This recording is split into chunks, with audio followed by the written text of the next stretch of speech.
Hey guys, this will be video 10 for the Les Paul restoration, and it's going to be somewhat of a continuation of video 9, and then I'm going to talk a little bit more about carving the maple that we put in.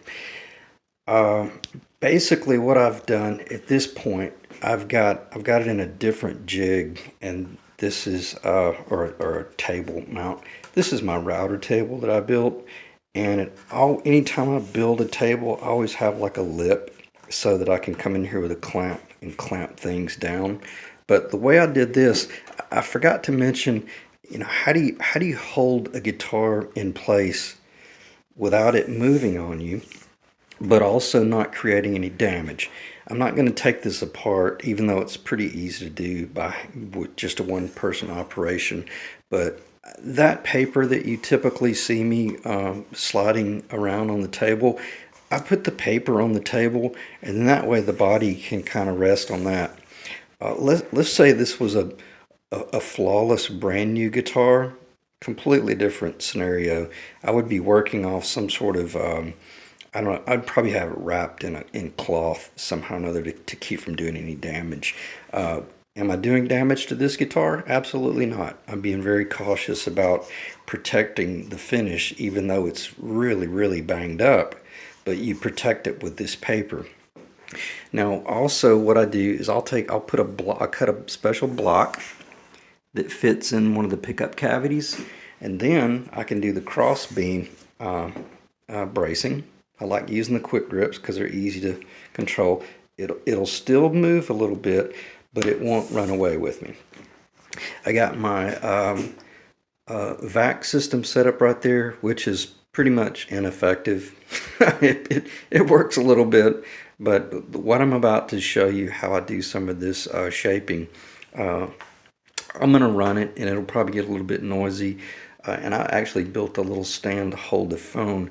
I'm not sure it's going to work because when I was in South Florida building engines, marine engines, it seemed like every time the camera and the phone, once I put it in a fixed position, well, then the camera would turn off.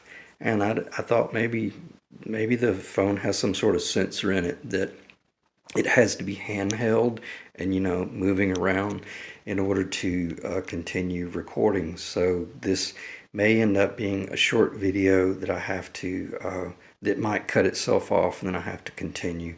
So bear with me if it cuts off. I'll try to locate where it cut off, and then I'll go from there. What I'm going to be discussing is I guess I'll just go ahead and show it to you. Okay, I know I mentioned using the hole saw for some of the initial stuff, and then how I would not recommend using the grinder and all the pads. I changed my mind. I would highly recommend not using the hole saw, just because of the danger, and also not just the danger to yourself, but the danger of gouging your top. It'd be a shame for us to have spent this much time and then slip up and screw that up. So what I did, I got my DeWalt 20 volt grinder here. This is a fixture that I got from, or an item that I got from Joe's Fiberglass in Fort Lauderdale. I'll try to find some light. And it's kind of like a hard surface not for buffing. It is for sanding disc. But what it does, let me just see if I can let it down. It gives a lot more rigidity out on the outside so that the paper doesn't just fold over. Because some of the surface that you're wanting to sand, you're wanting to really control what you're cutting. In this respect, I'm able to take this tool, and according to how I pitch or tilt the actual abrasive disc, I can cut a recurve, or I can come off this thing like I'm coming off a snow slope. There's so much you can do once you get a feel for the router. And the reason I'm mentioning this is because this is something I'm not worried about somebody getting hurt. Even if you're kind of a novice and you're a weekend warrior woodworker, this is probably a pretty safe way to do this if you don't want to sit there behind a chisel and planes and just chisel and plane and chisel and plane, because that can get pretty monotonous. I'll go ahead and mention it, but I'm not going to start talking about it. One thing I might recommend, if you've never done this before, just go to one of your big box stores and buy a couple of pieces of poplar. Practice gluing them up, and then set them up on a bench. Draw a guitar on it, like an arch top. Draw like your favorite arch top guitar, and go to town. Just practice. You know, you don't have to have a body. All you need is just that 3/4 inch material. And then you'll learn how to glue, you'll learn how much glue to put, how to slide the boards to get them to glue together and things like that. And then you can either fool around with the chisels, the planes, the scrapers. See, we got all the French curve scrapers here. The Clifton scrapers are incredible. I think it's Sheffield, England. Yeah, those are incredible. If you can find them, they're pretty hard to find. I got those. Actually, I won those off of eBay. I got a smoking deal, but I think you can get them at Woodcraft. But anyway, I almost got off track there. But just do some practicing. And then you might find that, wow, this top turned out incredible. So now let me get some mahogany, or maybe get some more poplar, and let me just cut out the back, and I'm going to glue this baby up. So if that makes sense, in other words, you don't have to start out with a 1.5 or a 1 3/4 or a 2 inch body completely intact, all glued up, because if you're a novice, you know, you end up making a mistake, and now you're sitting there looking at something you can't get rid of, and you don't want to string it up. You don't want to spend any more money on it. But with just those boards, even if it doesn't work, turn it into a clock, hang it on the wall. You know, first attempt. Put your serial number on it. It might be valuable one day. So anyway, I'm gonna put the camera over here in the stand, and I'm hoping that it doesn't cut off. And I'm probably not going to talk very much. I'm just going to kind of do some to shaping and kind of how I start this process. I've already marked those low spots, which are not low spots. They're low in relation to what I have. And before I forget, I'm going to go ahead and hit on this fairly quickly. I'm still about 1/8 of an inch high all the way around up on the front, all the way around. Now back here on the back, it's a different story, because a little while ago I did some shaping with the grinder there just to get a feel for it. Oh, okay, yeah, it does show it. See that line? I'm gonna have to look around the camera. That top line is the safety line. That bottom line, that's critical. I go beyond that, and I risk getting in major trouble if it's a clear coated guitar. But then again, I don't want to end up having to put filler in this one to bring it back up to where it's supposed to be. So mark your target, and then where I'm going with this is try to completely do the top exactly finished, but on a higher plane. And then stand above it and look down on it and ask yourself, does it look like a Les Paul? And what I'm saying, you can carve this top. You can practice your way down. I'm glad I thought of that. Practice your way down until you get to the final lap. Then that's when you really that's when it gets really serious. After you've carved this thing 5 or 6 times, stepped back, run your hand around it just to mentally map out thicknesses, because I feel that thickness right there. I already know exactly what that thickness is, but when I jump over here, it's like, whoo, it got real thin. So what I'm saying, don't worry about that yet. I want you to create an artistic feel here where you start shaping this by hand, and you get it to a point to where, yeah, it feels consistent. That's all we're looking for. We're not looking for a target right now. I want to be able to carve this without looking at these target lines, and I want to be able to stand up here and slide my hand around this and tell you, ooh, high spot, ooh, low spot. You should be able to map that out, because if you don't train your eye and your hand, and you rely on a router or a step routing jig or a drill press and a drill bit, you grab it like a drill bit coming down at a certain depth, and then you carve off to those points, congratulations. All you've done, all you've done is a snap type model. You know, you didn't train yourself. You didn't get any artistic training at all. Um, so anyway, enough said about that. So let me set the phone over here. I'm going to start doing, first off, I'm going to take my pencil and I'm going to do some marking. I'll probably keep talking a little bit and then I'll start running the grinder here within about a minute or so. And hopefully the phone won't cut off.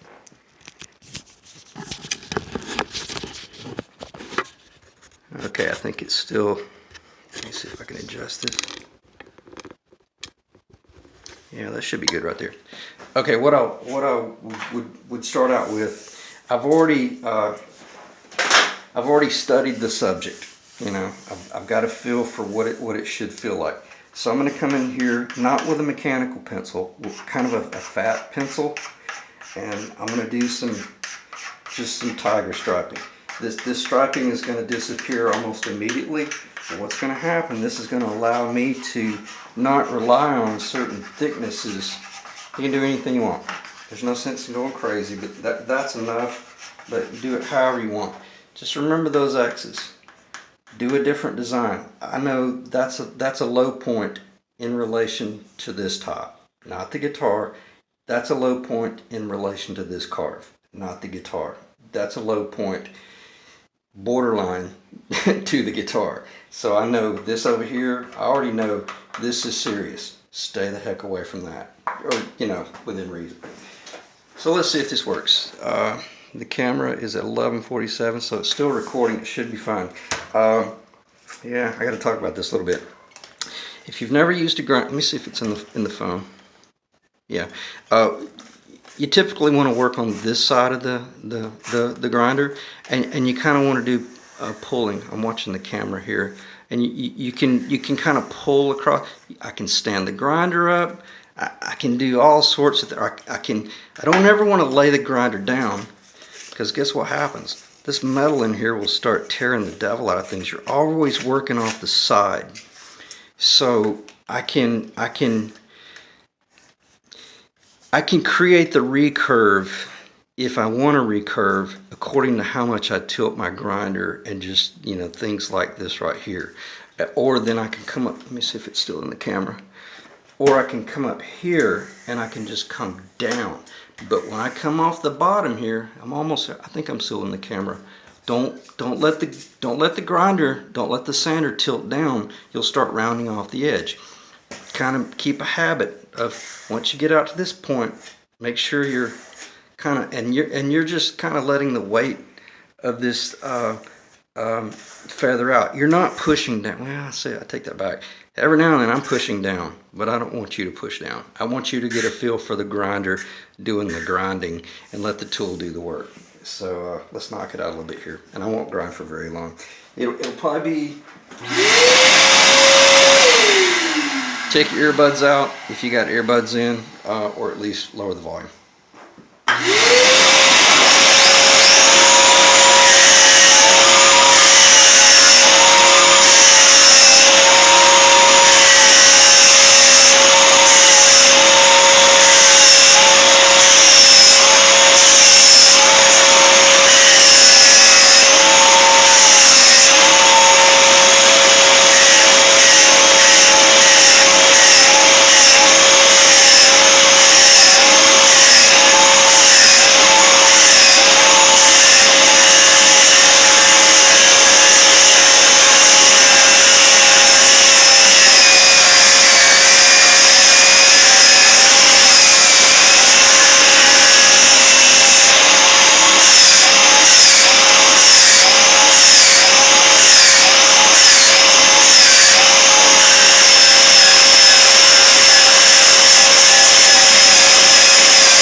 It's incredible. It's amazing. I probably took off a 1/16 of an inch, and when I pointed to that little spot right there, the grinder, that was the gouge I was talking about. It literally gouged almost a 1/16 of an inch. Didn't scare me, but I knew that, whoa, I better kind of get a feel for it and work it in, because like I said, this is, yeah, it's still recording. Okay, so this is like the third carve.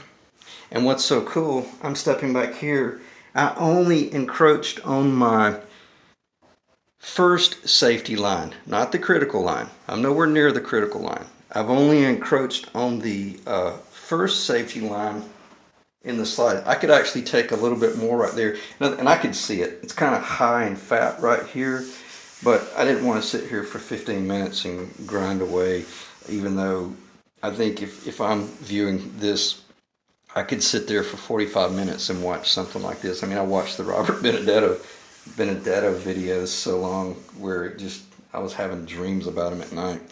But that feels incredible. And you saw how fast it was. It was very, very quick. And you saw how, I'm just going to show it right here. I was able to, you know, take the disc and make sure it's still recording. Yeah, I was able to take the disc and see, I can turn that disc up. I can turn that disc up, and I can put a recurve in that so fast your head will spin. Or I can leave it. You saw how I was going, you know, what I was doing by that right there. I was blending all of my rough work without having to come back in here with a pencil and go, oh, where's the high spot? Where's the low spot? I can feel the guitar through the grinder. That may sound cheesy, but I'm not kidding. I can feel the guitar shaping through the grinder, and then I'm just kind of leveling that stuff. When I came up here and started going down this way, this is incredibly high, and this whole thing needs to go down. But I'm making sure that, like I said in the last video, is it still recording? Yeah, it's still recording. In the last video, as Robert Benedetto mentioned, don't just carve this side down and hit your target, and you've got all this mass, because you might, listen to this for a second, you might make a horrific mistake, and then you've got this oh crap moment of, now let me back up. You might carve this down perfectly, exactly where you want it. Then you come over here and you make a 1/2 millimeter mistake, or you make a 1/16 of an inch mistake. Now you don't have anything left to blend. You'll start losing the top trying to correct the mistake. But if you slip up like that little gouge, then I can kind of blend everything and keep it consistent. I'm not talking about covering your ass here. I'm talking about realizing that when you're doing a hand carved guitar, they're never going to be, it's not a CNC. You know, it's not a template carved guitar. It's always going to be hand carved. So anyway, that feels really good, and quite frankly, if you want to know the truth, I love that thickness. That's about 1/8 of an inch thicker than a traditional Les Paul, but that reminds me of getting closer into like the Gretsch world of like the big 6120, which varies between 2 1/4 inch to 2 1/2 inch to 2 7/8 inch. And I like big guitars. That Les Paul replica that I'm building over there is actually much bigger than this. So it's really not even a Les Paul. It's just based vaguely on this, but it's my own guitar. So, all right, what else do I need to talk about? So that would be like the third carving. Now you can come in. Oh, okay. You could come in. Let's say you're going to do more of a traditional. Make sure it's recording. Let's say you were going to do more of like the 54 Les Paul curve, and you can come in here. Let me put another clamp on this, because I don't want this to move around. I want you to see. This is where you kind of start putting some muscle into it, and even though you're handling it, you're putting some real serious muscle behind it. Yeah, okay, I think it's still recording. How How much recurve do you want? Way too much. You know, I can't really get to that right there unless I'm pulling. That's really the curve I want. But I'll be satisfied with this. I'm not going to spend too much time talking about grain, but I know that the rings are going this way. It's rift sewn, rift sewn.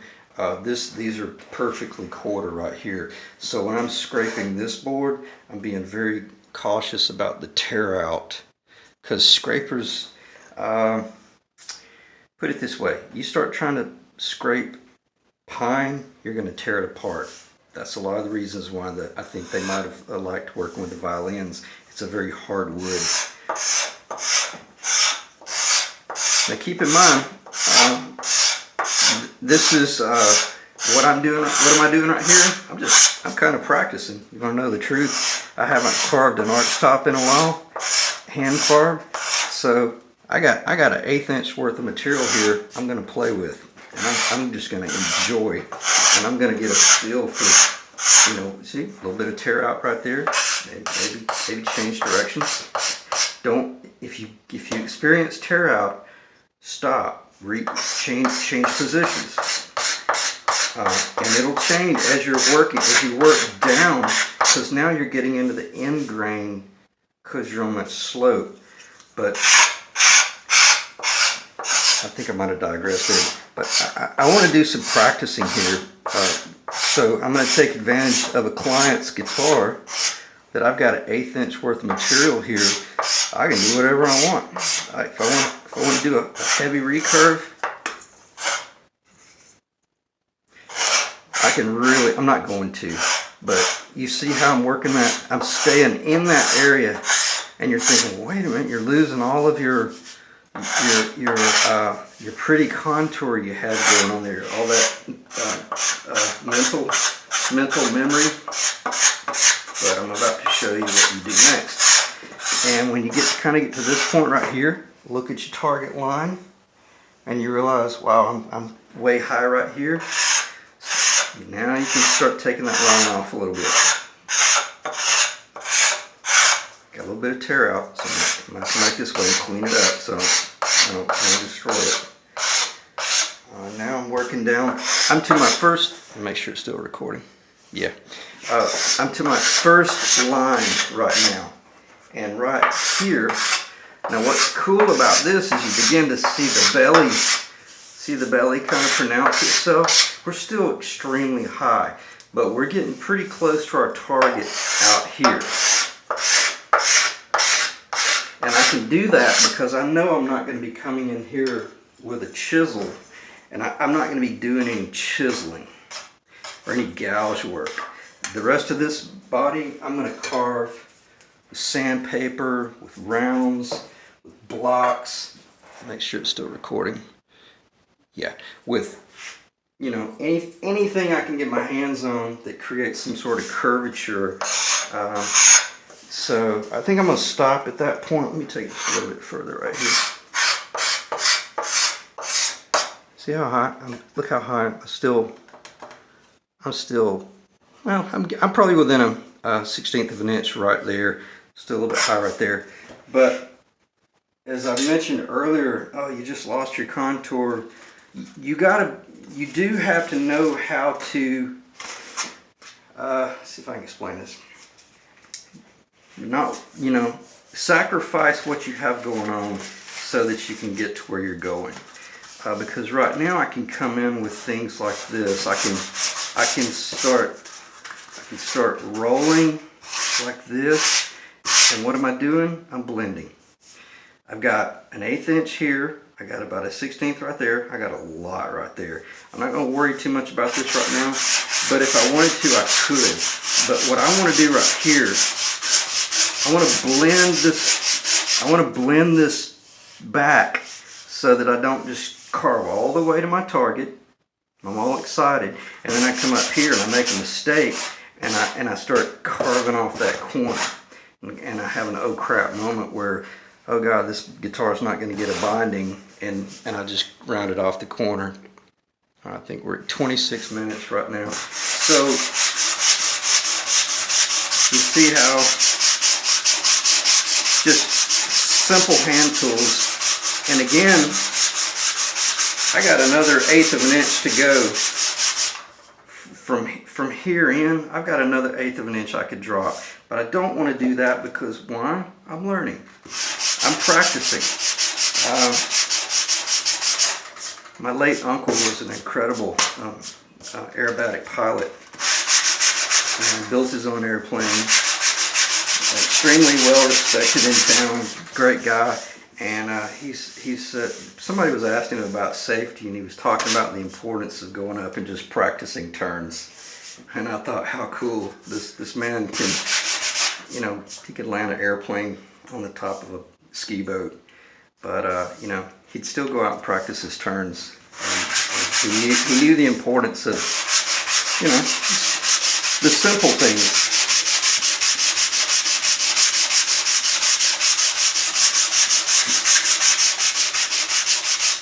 And you can't see it in the camera, and I may pull the camera off in a minute and just kind of move it around. Another thing, you would want to have a light right here shining across your work so that you can truly see where it is you're going. But I'm sitting here and I'm looking at this, and what's funny is I see my guitar. This is the guitar I would build. But when I get a little bit lower down, I'm going to make sure that I put that Les Paul belly in it. God, that's critical. This doesn't need to look like one of my jazz guitars. This needs to look like Rick's Les Paul. And you never lose sight of that.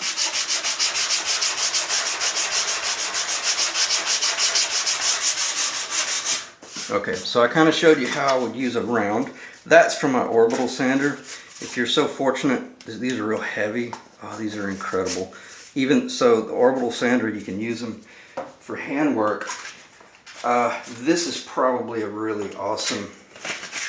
This is aluminum oxide 3M Home Depot. Great little product. I think $6 for 4 sheets. This is 120. I wouldn't recommend. You might do this initial carving with an 80, but again, carve your way down. Train. The reason I'm showing this is a point where you might kind of find out where you are, and you can start blending. This is extremely thick, so I'm going to be pretty aggressive here.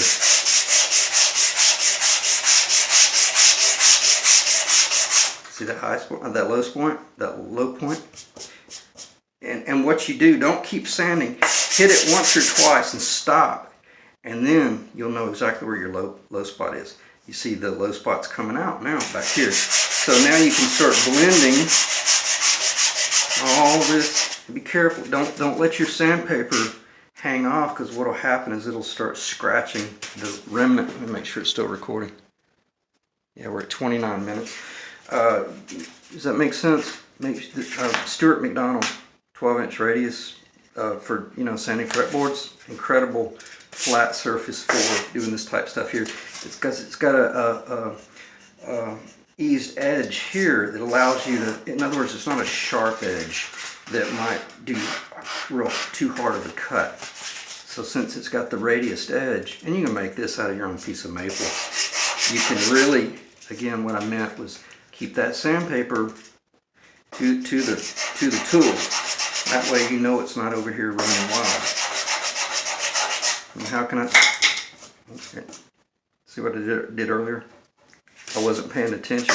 I was doing this, and sure enough I hit that. So I'll be buffing that out because we're trying to maintain this original. But basically, you can do all sorts of blending and easing down. You can start getting a feel for rolling. You know, you can roll in or you can roll over, like that. So I think you guys got the message on that. What would be the next thing? This is when it really starts coming alive. Fold this over 3 times rather than just 2. And that way you can really control and push that way. Don't push this way, it'll start falling apart on me. But because this has a little bit of a sticky back to it, I'm able to keep my finger pressure on that side. This is when you truly feel the guitar. let's say that we were almost finished. Make sure it's still recording. I feel a low spot right there immediately. I feel a good bit